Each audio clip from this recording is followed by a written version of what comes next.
Senator Lummis joins us now with more details. The SEC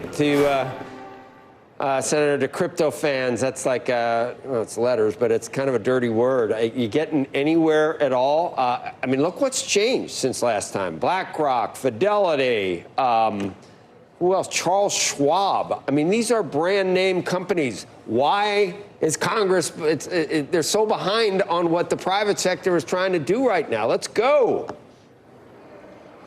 Let's go is right. We need a regulatory framework that integrates crypto assets into our economy and in a way that ensures consumer protection. So we need to make sure that we have exchanges that are registered with the CFTC. We need to make sure that illicit finance is addressed, that we have adequate penalties, that we make sure that the assets and reserves behind crypto are sound. These are all additional safeguards that we have in this bill. And it's definitely time to move ahead now that we see so much more integration of digital assets in our economy.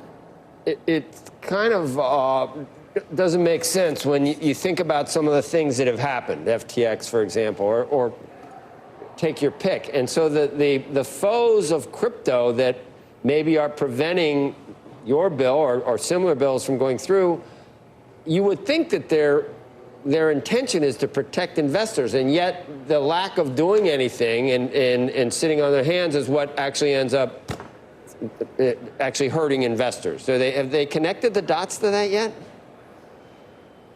Well, we're going to have to help them connect the dots, because you're absolutely right. That is what's happening.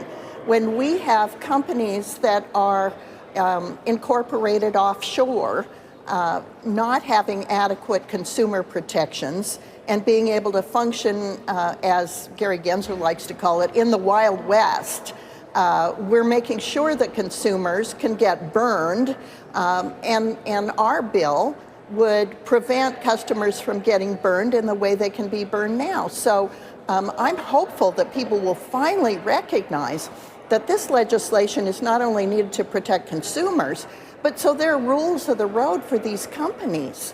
Right now, they're being governed by enforcement actions at the SEC rather than being told, here's what you need to comply with, here's the rules of the road if you're going to integrate digital assets into your economic models and into your business models. Do you speak to Chair Gensler? And I'm wondering, can he say, well, since we don't have any framework from Congress, I'm left with no other alternative than to do this? Or do you think that his, I don't know what you'd call it, resistance to maybe legitimizing cryptocurrency or Bitcoin or whatever, is that part of what the problem is with Congress? Can he point the finger at Congress, or is he part of the problem that's preventing Congress from doing anything? Well, for a while, he was concerned about some of the definitions that we used in the bill, but we have adopted some of the SEC's recommendations, so it's more clear about what is a security, what is a commodity, about how to deal with ancillary assets, those that don't fit neatly within one of those categories.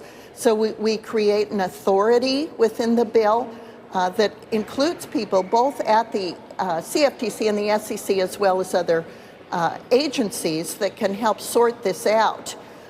So it's problematic that the SEC is using enforcement actions instead of telling companies in advance what compliance will be required.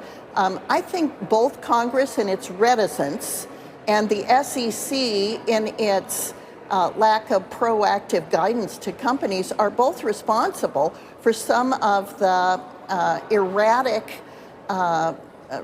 regulatory framework that we have now. Yeah, we had the Coinbase CEO on who said And there were risk factors in it when the SEC did sign off on the IPO. I mean, all the risks were outlined, but it still almost looked like the goalposts were moved or the rug was pulled out from underneath that company. And that's not a good, that doesn't help instill confidence in the agency or in the whole sector. So I don't know how to do this. Can we talk about TikTok? I mean, so you and Gillibrand, so that's bipartisan. And then you've also got TikTok. This bill, you've got senators or Republicans and Democrats on here as well. And I don't know, when you hear about banning something, that raises, no matter who you are, that raises sort of, in the private sector, it's like, do we really want to do that? So this would maybe harness things with TikTok, but not ban it outright. Correct. So what we want to do is make sure that the data of users of TikTok is protected from surveillance by the Chinese Communist Party. And the way we're doing that is to provide for a registration.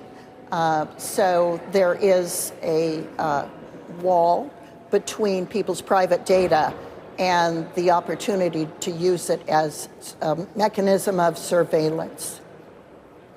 Can you give me a timeline on a spot Bitcoin ETF? When do you think that's going to happen?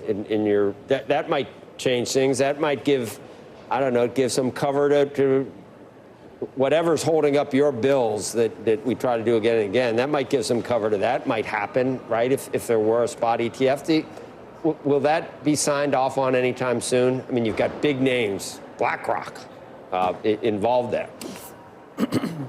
Exactly. So you have these companies that a couple years ago were complaining about how Bitcoin and digital assets are used for illicit finance and they're fraudulent. And now, of course, they want to incorporate them into their business models.